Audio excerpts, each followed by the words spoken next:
When you launch rockets, there's sometimes some fire. Some explosions. There's some explosions. Hey everybody, and welcome to another episode of Hello Haymarket. My name is Daniel Nice, and today's guest is the wonderful Emily. Emily, thank you for joining us today. Thank you for having me. It's an honor. So, Emily, what would you say you do here at the Kaza Group? Oh, good Lord. I had to start with that question. I am the integrator of all of the ideas. My official role is director of operations, but my job is to take the vision and mission of the company and put it into action tactically with my team of people, and then constantly reassess, where we're putting resources, both dollars and human resources, to make sure we're on track to achieving our mission and goals, whether it be monthly, yearly, weekly, whatever it be. So I love that. Yeah. I love that. I think that is one of the reasons why I've seen Kaza growing so much since I joined, is because of the efforts that you're making. Because it is true that you do need a vision in order to move forward in your business, right? But it's also true that you need to take action, right? Thoughts without labor do not a miracle make, right? It takes someone who's able to not just have a thought, but actually put the action behind it. So one of the things that I wanted to talk to you about today, the reason why we brought you on the podcast, is because I want to talk about shiny object syndrome. Okay. Because we run into this issue in real estate every day. I want to do this. I want to do that. Did you hear about this strategy? There's so many things that real estate touches that can make money. But I've heard it said that a hunter who chases 2 rabbits catches none. I love that. I haven't heard that, but I love that. Because one rabbit goes left, the other rabbit goes right. And you're in the middle and you get nothing. So it's so interesting you bring that up today, because I read a quote I posted on my Instagram story last night that said, "Use others as inspiration, not imitation." And we're constantly, thank God, actually, we get to be in the room and at the table with a lot of really massive business owners, people who've done crazy awesome things that we just can aspire to do one day. And so we get to hear a lot of what the best in the business do. And so even myself as the integrator, and not necessarily the one who carries the title of visionary, comes back from those things oh my God, there's so many opportunities for us. But I think it's always important to bring it down and say, what is our mission? What is our vision? And do these things align with getting where we're going, not where somebody else is going, not where we could go, but the thing that we set out to do. It's kind of we can just throw analogies around all day if you want to. If you're running a marathon, this is the course, and if you decide to go left, you might still run a marathon, but it's not where you intended to go originally. So it's constantly assessing, will this get us further along and where our goal is? Do you remember that moment in Alice in Wonderland where she is lost in the woods and she meets the Cheshire Cat, and she asks the cat for directions? She says, "I'm lost. Which way do I go?" And the Cheshire Cat asks her, "Well, where are you trying to go?" And she says, "Well, I don't know." And he's like, "Well, then it doesn't matter which way you go." Yeah. I don't remember movies very well, but I do remember that actually. And that's exactly what it is. It's kind of like an agent, right? Building your real estate business. When you get up in the morning, you have to have a plan to know where you're going, or else there's 100 different things that you could be doing 100%. And also be distracted by. My wife Elise knows that I call this overwhelm. Sometimes I'll wake up and I just have so much to do that I'm like, you know what? None of it's due today. I'm taking a personal day today because it's too much and it's overwhelming. What you're talking about is, and that is shiny object syndrome can create that kind of paralysis. It totally can. And that's why it's important to I don't know, I'm such a visual person. So I imagine taking all of the ideas, all of what the best in the world are doing, the inspiration, laying it out on the table and kind of your war room. And it's what are the things I can do right now to actually make steps towards my goal, not just all the goals that could exist out there. Because otherwise it's paralysis. Yeah, it is. My favorite movie on this subject is Frozen 2. because Anna sings a song about just take the next right step. And I'm like, I'm going to have a conversation with my kids one day about that. Yeah. I'm going to be like, all right, we're going to watch this movie. We're gonna Okay, discuss it. Pause, game time, let's discuss. All right, what's the moral of the story here? Because oftentimes that's as simple as it is. It's what is the next right? Just take the next right step. You're going to be spending the next hour doing something, and at the end of the hour, you will arrive. The question is where. So do something. So one is greater than zero. Yeah, but so people who have shiny object syndrome will say that as sometimes, I don't want to say excuse, that's a harsh word, but as a reason to activate on all of the things. So that's true. the key to that statement though is the next right step, and that's the thing. Like, what is the, right, step? Yeah, because there's 100 different steps you could take. What is the right step? And well, you deal with this every day, Emily. So what is an example of an achievement that you have helped Kaza move forward in the past couple of years? Can you think of anything that you were like, all right, this was one of the things that we together did, because I know it's a team effort, and how did you decide on making that a priority? Oh my God, you're going to have to edit this because I have to think. I don't know. What is something? Oh my gosh. There's so many decisions that we have to make that the best in the business do, that we have to figure out if it's the right thing for us, because our goal is to grow, to expand, not just in the amount of transactions and dollars we generate, but literally expand our footprint. I know a lot of teams that are very small, but insanely successful. They do a lot of transactions and build a lot of money. And that infrastructure with their operations looks completely different than the infrastructure that's needed to scale.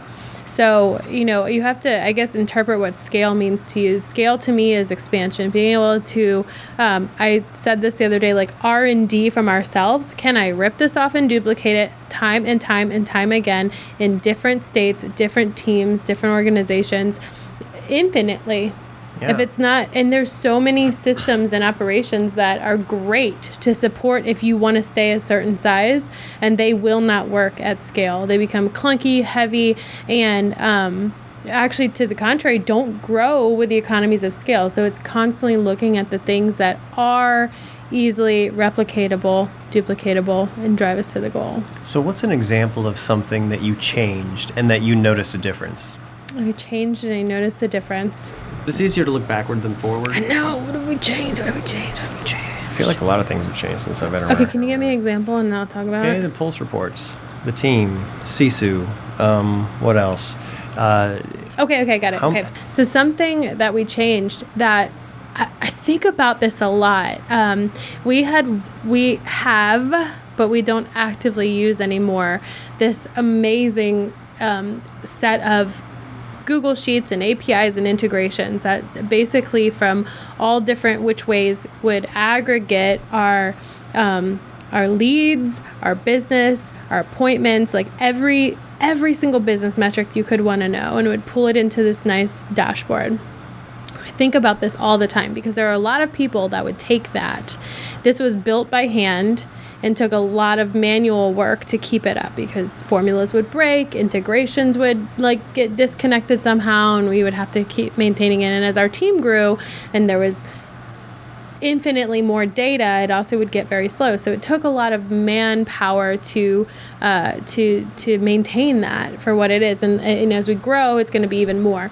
There's a lot of people who would have taken that thing and figured out how to automate it, turned it into a self-contained ecosystem of data, and monetized that. And we certainly could have done that. I say that all the time, like we should have monetized. We called it the TTS, and we could have monetized the TTS, and that would have been a vertical for us. And we realized that wasn't a vertical we were after. It was a great thing. It's amazing. It took a lot of talent and time to build and maintain, but it's not our path. So we chose to abandon that. And we outsourced our data integrations. We still do a lot on the back end, a ton on the back end, but not nearly as much. So if I could give you a tactical example, on a weekly basis, our team meeting, I would be the one to pull those reports together. And because it was getting so clunky and large, it would take me about an hour and a half, 2 hours to pull a pulse report together to show our team. Here are just the KPIs, not even a fraction of the data that we had, but here's the KPIs on the week, the things that we could action on. Outsourcing it it was a little sad to abandon the TTS because it was like the pride and joy has lessened that hour and a half, 2 hours to under 30 minutes now to get the same amount of data. If we had chosen to say, this is something we're going to create as a separate arm of our business that we can not only make function better, but monetize, we would still be using that, and we would do that, and it would be one of our ancillary services, but it wasn't in our vision. It wasn't our path. That wasn't the thing that we wanted to build. So we had to make a decision to shift to something else that's much more easily scalable. And quite honestly, that was the problem with the TTS, was the scalability. How much work would it take with every new office and business that we opened to get them integrated, whereas this one is like one and done. So I guess it's the value of your time too. Yeah. What other activities could the people who were building and maintaining that thing be doing that would generate more revenue, have a bigger return on their time? You know, when I think about all the different shiny objects that we could chase, right? I think about what are these different investments of my time and energy, and what am I expecting to get back? And I think there's a couple different options of what you can invest in. You can invest in equipment, right? Something that's going to make the person's time more efficient, right? Or qualitatively better.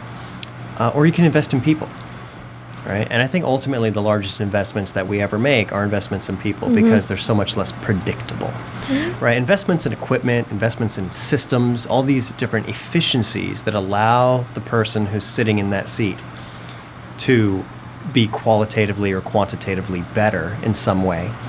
Those are more predictable, right? But with people, it's harder. I've noticed that since I've been on the Kaza Group, we've added a lot of people, yes, right? We have. People come, people go, but overall we've grown. How do you think about that as the COO? How do you balance the time that you spend investing in people versus the time that you invest spending on systems and equipment? As much as I just evangelized a system that gave me a lot of my time back, I do believe the biggest return that you get on investment is people.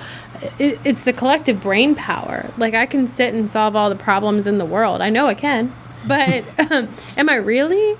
Or is having 8 brains on it going to do more? And so I'm a firm believer in growing through people.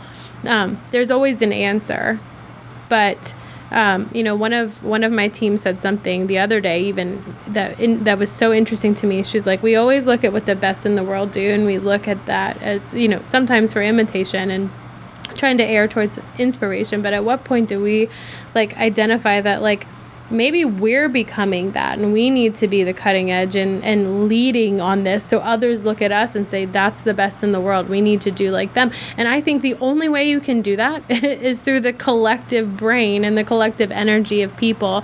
And efforts are always multiplied when you have other people. Imagine rowing a big ship. I know how to row. I'm a strong person. I can row. But if I have a team of people that are also strong and have the same mission and want to go the same direction rowing, we're going to go a lot farther and a lot faster. I almost think of that a little bit like venture capital, where you'll make 20 investments and one will pay off huge, but some of the others will be and then some of the others will be big flops. And I feel like the same thing can happen with people. Sometimes it's not the right fit, sometimes it's and then sometimes you find a real rock star who's really going to help take you to the next level. Yeah. Right? And when you talk about being on the cutting edge, that makes me think a lot about, you never know who the next hire is, the next person that you bring on as a partner that's going to take you to that next level, who's going to try that next new cutting edge thing that before you met them, you never even would have thought to have explored. But it takes a lot of trying. It does take a lot of trying, and sometimes it takes trying with the same people in the same seat.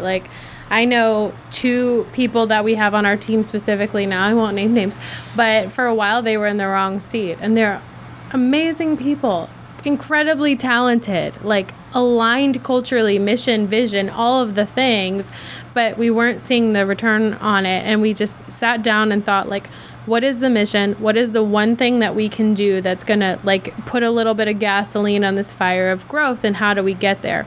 So we shifted a couple of people around into different seats, and some of it had to do with that move from the clunky TTS to this system. It freed up a really talented person on my team to be able to focus their energy on something else that actually drove business and didn't just show us the business, but drove business. And moving those people around and pouring the energy in there allowed us to create a new lead source for us that has produced tenfold anything else that we've ever done before in the past. And I'm like, that's a perfect example. If we can lather, rinse, repeat that process of getting people in the right place where you get the biggest return. And by the way, people feel more fulfilled and content where they're at and wanting to grow with you when they get those wins too. And they're not just mechanical robots sitting behind a computer doing the same thing every day. Like, that's a huge win for the people that helped achieve that and the team, because we've been able to grow through that. It's actually